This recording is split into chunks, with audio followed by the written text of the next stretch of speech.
जय श्री राम। आपका बहुत बहुत स्वागत है।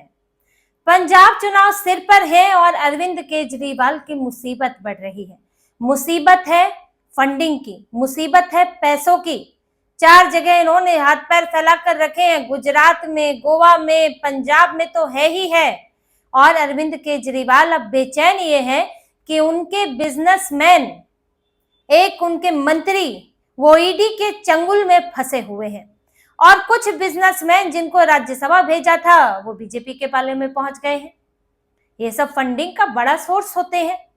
ऐसे ही नहीं, इन्होंने संजीव अरोड़ा को मंत्री बनाया था, लुधियाना वेस्ट से एड़ी चोटी का जोर लगाकर इन्होंने जितवाया और उद्योग मंत्री बनाया। और वो भगवंत मान के साथ साउथ कोरिया गए, जापान गए फंडिंग लाने के लिए, मतलब निवेश लाने के लिए। पंजाब के लिए निवेश लाना था, अब पंजाब के लिए निवेश लाना था कि पार्टी के लिए फंडिंग लानी थी, ये तो अलग जांच की बात है। लेकिन इन्होंने संजीव अरोड़ा को इसीलिए ही भगवंत मान के साथ भेजा था, उनको उद्योग मंत्री बनाकर। लेकिन अब यही संजीव अरोड़ा फंस चुके हैं और ईडी की ऐसी ताबड़तोड़ कार्रवाई इनके ऊपर हो रही है कि ये लंबे नपने वाले हैं। गिरफ्तार तो हुए ही है, कस्टडी में लिया गया है, पूछताछ चल रही है, लेकिन इसके बाद भी छापे रुके नहीं हैं। अभी फिर से एक दिन पहले इनके ऊपर छापा पड़ा है। नोएडा, बरेली में, दिल्ली में, जालंधर में, अलग अलग जगहों पर छापेमारी हुई है।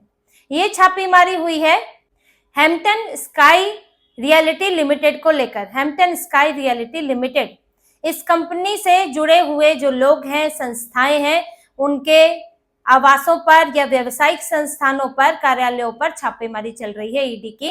तो 4-5 जगह लगातार छापेमारी हुई है एक साथ। ये फंसे हुए हैं और मामला आप ये समझिए कि किस तरह की, किस कदर हेराफेरी चल रही थी। ये इंपोर्ट एक्सपोर्ट का काम करते हैं संजीव अरोड़ा, अच्छे खासे बड़े बिजनेसमैन हैं पंजाब के और आम आदमी पार्टी से लंबे समय से जुड़े हुए हैं। इनको भी राज्यसभा से भेजा गया था पहले, लेकिन फिर इन्हें जरूरत महसूस हुई इनकी सरकार में कि अब इन्हें मंत्री बना देना चाहिए। अब उनके ऊपर आरोप क्या है, ईडी आखिर जांच क्या कर रही है? मामला है एक शेल कंपनी का और शेल कंपनी के जरिए फर्जी व्यापार दिखाने का और उसके जरिए काले पैसे को एडजस्ट करने का। ये जो कंपनी है, इससे मामला जुड़ा है कि इन्होंने जो है एक शेल कंपनी के जरिए 44,000 आईफोन का इन्होंने एक्सपोर्ट दिखाया। इनका काम इंपोर्ट एक्सपोर्ट का, अलग अलग चीजें विदेशों में भेजते हैं, निर्यात करते हैं। अब इन्होंने दिखाया कि हमने 44,000 का इंपोर्ट किया, एक्सपोर्ट किया, यहां से हमने एक कंपनी से लिया और उसे हमने आगे दुबई बेच दिया। अब उससे हमारी जो है इतनी इनकम हुई है, आय हुई है। लेकिन जब ईडी ने इसकी जांच की तो पता चला कि ये कंपनी तो शेल कंपनी है और इसका जो मालिक है वो दिल्ली का कोई एक आदमी है। उसको 2 लाख रुपए दिए गए थे कि भाई इसके मालिक बन जाओ, ताकि कागजों में उसका नाम रहे, आधार कार्ड उसका रहे और एक कंपनी का मालिक ऐसा रहे जो संजीव अरोड़ा से जुड़ा ना हो, एक अलग कंपनी दिखे। लेकिन जब ईडी ने देखा कि ये कंपनी बनी ही इसी के लिए है, कुछ और उसमें हुआ ही नहीं है, इसमें ना तो कोई खास एम्प्लॉय दिख रहे हैं, ना पूरी स्टैब्लिश कोई कंपनी दिख रही है, ना ये कुछ और व्यापार करती है, बस इनकी कंपनी के साथ जुड़ी हुई है। और ये मोबाइल वाला हुआ है इसके अंदर 44,000 मोबाइल। अब 44,000 मोबाइल ना इस कंपनी ने दिए, ना ही इन्होंने आगे बेचे, लेकिन उसका जो बदले में पैसा आया वो इन्होंने जरूर दिखा रखा है इनके नाम पर। अब वो पैसा क्या है? अब सवाल तो ये भी खड़ा होता है कि आखिर वो पैसा क्या है जो इन्हें इस तरह से एडजस्ट करना पड़ा। कहां से जुलाया गया था वो पैसा? ये काला पैसा है। अब बताएंगे संजीव अरोड़ा कस्टडी में बैठकर कि आखिर ये पैसा आया कहां से। सवाल तो अरविंद केजरीवाल से भी होना चाहिए और अरविंद केजरीवाल, ये लोग देखिए मीडिया का सामना नहीं करते हैं और ना ही मीडिया वाले इस तरह के सवाल इनसे पूछते हैं कि पूरा जो केस है आखिर शेल कंपनी इन्होंने बनाई क्यों। ये तो साफ है कि ये शेल कंपनी है और इसका जो ओनर है, जो मालिक है, वो एक ऐसे ही दिल्ली का एक आदमी है जिसकी इतनी बड़ी कंपनी हो ही नहीं सकती है। तो जब इन्होंने एक नकली कंपनी बनाई है और उसके जरिए व्यापार दिखाया है, तो इस पर अरविंद केजरीवाल क्या जवाब देंगे? आखिर ये कंपनी क्यों बनानी पड़ी? ये जो पैसा इसकी जगह दिखाया गया है वो पैसा कहां से आया है? आप कह रहे हैं हम पर हमले हो रहे हैं, हमसे बदला लिया जा रहा है, लेकिन जो तथ्य है आप उसे कैसे नजरअंदाज कर सकते हैं? अब अरविंद केजरीवाल ने जब देखा कि इनके ना तो कारोबारी बच रहे हैं, ना इनके नेता बच रहे हैं और खुद भी फंसे पड़े हैं, तो फिर ये इसमें धार्मिक कार्ड खेलने लगे कि हिंदू व्यापारियों को टारगेट किया जा रहा है, बीजेपी यहाँ पे हिंदू कारोबारियों को जानबूझकर निशाना बना रही है। पहले तो अपने आप में ये बात बड़ी बचकाना लगती है कि बीजेपी हिंदू व्यापारियों को निशाना बना रही है। आखिर आप अब बीजेपी के संदर्भ में कहेंगे तो उसे कौन मानेगा, लेकिन इन्होंने जानबूझ के धार्मिक कार्ड खेला है। अब संजीव अरोड़ा तो हिंदू है, कुछ एक और व्यापारियों पर भी हुआ है।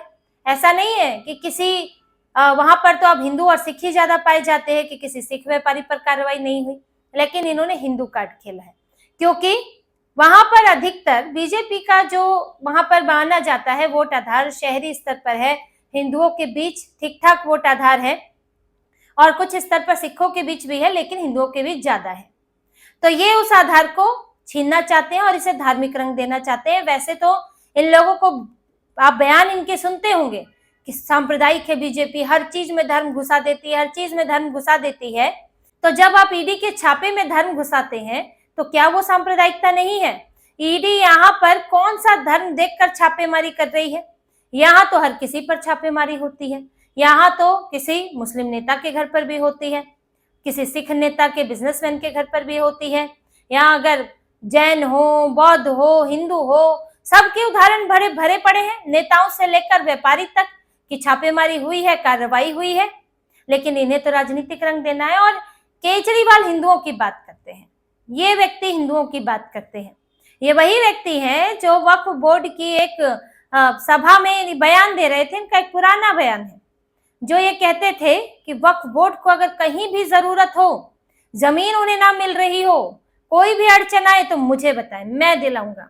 एंटीला पर वक्फ बोर्ड का कब्जा है। इन्होंने बयान दिया था कि कहा तो ये भी जाता है कि एंटीला भी वक्फ बोर्ड का है, बड़ा मुस्कुराते हुए, ठाका लगाते हुए, और मैं दिलाऊंगा आपको। वक्फ बोर्ड से ये बात इन्होंने कही थी कि अगर हिंदू की जमीन पर भी वक्फ बोर्ड कब्जा कर लेगा तो फिर अरविंद केजरीवाल वक्फ बोर्ड की मदद करेंगे हिंदू से जमीन खाली कराने के लिए। ये बात करेंगे हिंदुओं की। इनके संजय सिंह, उनका एक पुराना वीडियो है और उस वीडियो में तो वो हद दर्जे की बात कर रहे हैं कि नमाजी मस्जिद से निकलता है तो बाहर हिंदू महिलाएं अपने बच्चों के साथ खड़ी होती हैं, बीमार बच्चों के साथ, और नमाजी से कहती हैं कि इसको जरा फूंक दे कि मेरा बच्चा ठीक हो जाए। कह रहे हैं कि इसलिए कि ये क्या है, ये वही है कि अल्लाह जो है वो सिर्फ मुसलमानों के रब नहीं है, वो पूरे आलम के रब है, यानी पूरे संसार के रब है, हिंदुओं के भी रब है। यही मतलब है इनका, ये बयान है इनके कि ये तो कन्वर्ट करा दे 2 मिनट में हिंदुओं को। ऐसे ये लोग इस तरह से बढ़ावा इन्होंने दिया है, तुष्टीकरण किया है कि वोटों के लिए ये एक एक हिंदू को बेच खाएं। और आज ये हिंदुओं की बात करेंगे तो इनका चरित्र तो सबके सामने है। इन्हें हिंदुओं से कोई मतलब नहीं है, इन्हें हिंदुओं को बांटने से जरूर मतलब है। तो उसी तरह की राजनीति अभी कर रहे हैं, लेकिन इस राजनीति से ईडी को खास फर्क पड़ने वाला नहीं है। संजीव अरोड़ा फंसे हुए हैं। संजीव अरोड़ा इनकी पार्टी में बेहद महत्वपूर्ण है। अब इनके पास देखिए बिजनेसमैन, बड़े बिजनेसमैन के तौर पर अशोक मित्तल थे, कि इन्होंने अभी और भेजे थे जो संजीव अरोड़ा की जगह खाली हुए थे, लेकिन दोनों के दोनों ही इस वक्त बीजेपी में जा चुके हैं। अशोक मित्तल बड़े बिजनेसमैन है, लवली प्रोफेशनल यूनिवर्सिटी के मालिक हैं। अब एक इनके पास संजीव अरोड़ा थे, तो संजीव अरोड़ा अब जेल में है। और सिर्फ बात जेल की नहीं होती है, बात होती है कि एक्टिविटी रुक गई। जो आप धड़ल्ले से कर रहे थे, विदेश गए, फंडिंग वंडिंग सब चीजें की, अब जो है आपकी एक्टिविटी बंद हो गई। जहां ये कड़ी थे संजीव अरोड़ा, वो कड़ी टूट गई। देखिए, एक तरीका होता है जिसमें पैसों को विदेश के जरिए घुमा के भारत में लाया जाता है। आप डायरेक्ट काला पैसा इस्तेमाल नहीं कर सकते हैं, तो आप वहां पर किसी जैसे कि इन्होंने कहा पंजाब के लिए निवेश लाएंगे, उस काले पैसे को आप किसी तरह विदेश पहुंचाया और फिर उस पैसे से भारत में निवेश दिखाया किसी कंपनी के जरिए, तो वो काला पैसा सफेद हो गया। तो ये भी एक तरीका होता। अब क्या कर रहे थे ये नहीं कहा जा सकता, लेकिन जब आपके ऊपर इतने गंभीर आरोप लगे, जब इस तरह की शेल कंपनी मिले, तो फिर कुछ भी हो सकता है। फिर आपकी पार्टी के लिए नया भी नहीं है। यहाँ तो 100 करोड़ का घोटाले में फंसे हुए अरविंद केजरीवाल। शराब घोटाला पूरा का पूरा, पूरी सरकार उसमें शामिल थी और इनके कई मंत्री जो हैं उसमें फंसे हैं या उनसे पूछताछ हुई है। फिर इनसे जुड़े और भी लोग फंसे हुए हैं, उसमें भी क्या था, सरकारी नियमों से छेड़छाड़ इन्होंने की थी और जो ड्रग कार्टेल है उनकी मनपसंद इन्होंने कानून बना दिया था और 100 करोड़ की रिश्वत लेने का आरोप है इनके ऊपर।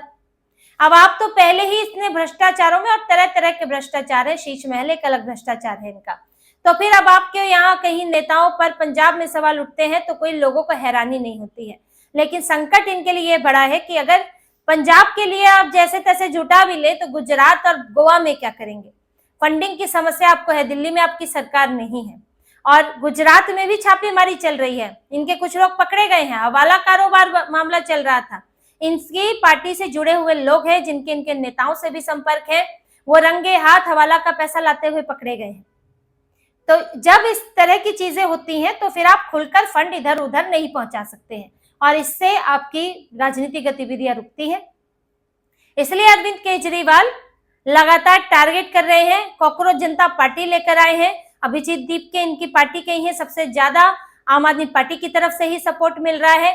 इधर अभिजीत दीप के कोई घोषणा करता है, उसके तुरंत बाद अरविंद केजरीवाल का कोई वीडियो मैसेज आ जाता है, वो जंजी करता है तो अरविंद केजरीवाल कहते हैं जंजी उठो, जंजी कब तक ऐसे ही रहोगे, उठो देश में आग लगा दो। यही मतलब होता है ना, उठो क्या कर रहे हो का मतलब यही होता है, आग लगा दो, हंगामा कर दो, सरकार को हटा दो, हम तो जीत नहीं पा रहे हैं। तो ये सब आह्वान करते हैं। इधर से अभिजीत दीप के जंतर मंतर पर बुलाता है तो वहां से अरविंद केजरीवाल फिर एक आह्वान कर देते हैं। तो कैसी जुगलबंदी इनकी चल रही है, यही इनके मकसद है कि हम तो जीत नहीं पा रहे हैं तो फिर ऐसे ही जोर जबरदस्ती करके सरकार बदल दी जाए, रिजीम चेंज हो जाए। बांग्लादेश, नेपाल, श्रीलंका देख के इनके जो है इरादे इनके खराब हो चुके हैं। तो ये सब इसलिए हो रहा है कि अरविंद केजरीवाल फंसे हुए हैं और उन्हें नहीं लग रहा है कि वो सही तरीके से जीत सकते हैं और इनको कई तरह की तंगियां भी चल रही हैं। और अभी ये सब यही रुकने वाला नहीं है, अभी तो जब खुदाई शुरू होती है तो फिर कई चीजें मिलती जाती है जिससे कि और गहरा खोदा जाता है। तो अभी कई और फंसने वाले हैं क्योंकि ईडी लगातार जिन जगहों पर छापेमारी कर रही है वहां से भी कुछ चीजें मिलेंगी और फिर कड़ियां आगे बढ़ेंगी। तो अब पंजाब के अंदर अरविंद केजरीवाल चीखते चिल्लाते रह जाएंगे, लेकिन इनके करीबी लोग तक अब भ्रष्टाचार के मामलों में फंस रहे हैं। तो इसी तरह की और खबरें और विश्लेषण आपके लिए लाते रहेंगे, हमसे जुड़े रहिए, सब्सक्राइब कीजिए, कमेंट कीजिए। बहुत बहुत धन्यवाद। जय श्री राम।